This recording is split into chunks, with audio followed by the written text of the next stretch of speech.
এটা আমাদের মন থেকে কোনোদিন কেউ মুছে ফেলতে পারবে না। যে অসম্ভব কাজ আপনারা করলেন, এটা যুগ যুগান্তর ধরে স্মরণীয় হয়ে থাকবে আমাদের ইতিহাসে।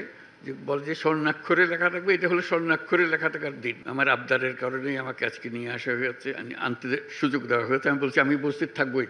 আবার কারণ উপস্থিত থাকার মূল কারণটা ছিল আজকে এমন একটা সুযোগ যে জাতীয় ঐকমত্য কমিশন দীর্ঘ প্রচেষ্টায় আপনাদের সবাইকে একত্র করে যে একটা জায়গায় এসছে, জুলাই সনদ স্বাক্ষর হবে।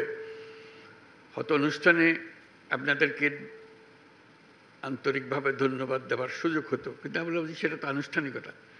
আমি একান্তভাবে ধন্যবাদ দিতে চাই, ব্যক্তিগতভাবে ধন্যবাদ দিতে চাই। আমার এর মধ্যে রাখবে তোমরা।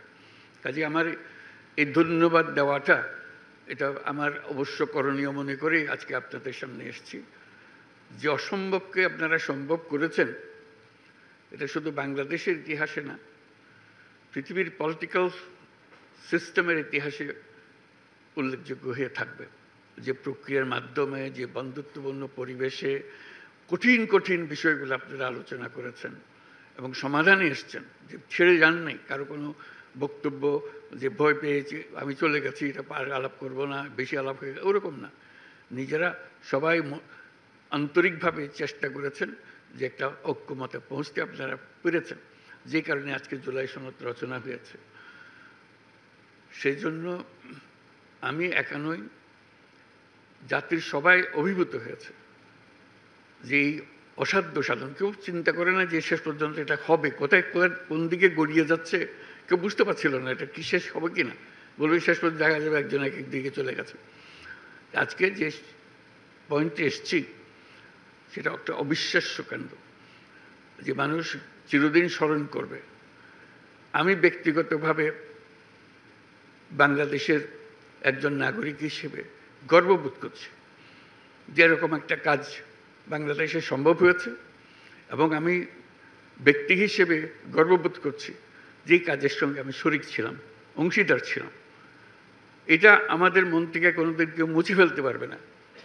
যে অসম্ভব কাজ আপনারা করলেন, এটা যুগ যুগান্তর ধরে স্মরণীয় হয়ে থাকবে আমাদের ইতিহাসে। যে বলে যে স্বর্ণাক্ষরে লেখা থাকবে, এটা হলো স্বর্ণাক্ষরে লেখা থাকার দিন। ওদের স্বপ্ন পূরণে পাশে থাকতে পেরে আমরা গর্বিত। আপনারা যেই অসাধ্যটা সাধন করেছেন সে কাজটা করার জন্য, কাজে আপনাদের প্রাণঢাল অভিনন্দন জানাচ্ছি। যে এটার এই অভিনন্দন একবার বললে হবে না, হাজারবার বলতে হবে। বলবে জাতি আপনাদের কাছে সেটা চাইবে, আপনাদেরকে দেবে সেটা।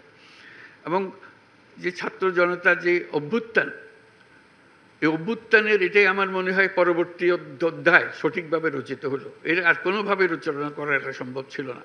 যে অধ্যায়, ওইখান থেকে আমরা কোথায় যাচ্ছি সেই সংস্কারের কথা যে আমরা মুখে বলে যাচ্ছিলাম, আপনারা সেই সংস্কার প্রকৃতপক্ষে কী সংস্কার হবে সেটা করে দেখিয়ে দিয়েছেন। কাজে আমরা এই জুলাই সনদ স্বাক্ষর অনুষ্ঠানে সারা জাতি এটা বড় রকমের উৎসবের মধ্যে আমরা শরিক হব, সবাই স্বাক্ষর করব।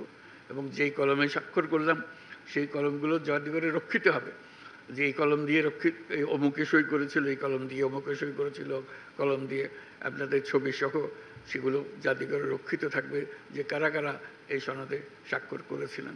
কারণ মানুষ ভুলতে পারবে না, ইতিহাস ভুলতে পারবে না আপনাদেরকে।